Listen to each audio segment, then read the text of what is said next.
গোলাপগঞ্জৰ ছাগলীয়াত বৃহৎ পৰিমাণৰ নিচাযুক্ত টেবলেটসহ দুজন সৰবৰাহকাৰী আটক।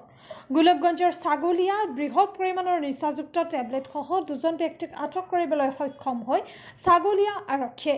প্ৰাপ্ত বাতৰি মতে ছাগলীয়া আৰক্ষী চকীৰ ভাৰপ্ৰাপ্ত আৰক্ষী বিষয়া হীৰকজ্যোতি দাসৰ নেতৃত্বত এক গোপন সূত্ৰৰ আধাৰত মদন মোহন নামৰ WB63A2361 নম্বৰৰ যাত্ৰীবাহী বাছত চলাইছিল অভিযান।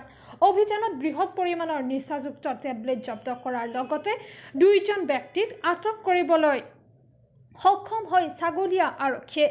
আটকাধীন লোক দুজন ক্ৰমে ধুবুৰীৰ নিউঘাটৰ হালাল শ্বেখ আৰু ধুবুৰীৰ বিদ্যাপাৰাৰ ৰাতুল হুছেইন বুলি জানিব পৰা গৈছে। উক্ত ব্যক্তি দুজন প্ৰায় ৩,৮৩২টা পিভেন স্পাছ প্লাছ টেবলেট কঢ়িয়াই যাত্ৰীবাহী বাছেৰে কোচবিহাৰৰ পৰা ধুবুৰী অভিমুখে যোৱাৰ পথত ছাগলীয়া আৰক্ষীয়ে জব্দ কৰিবলৈ সক্ষম হয়।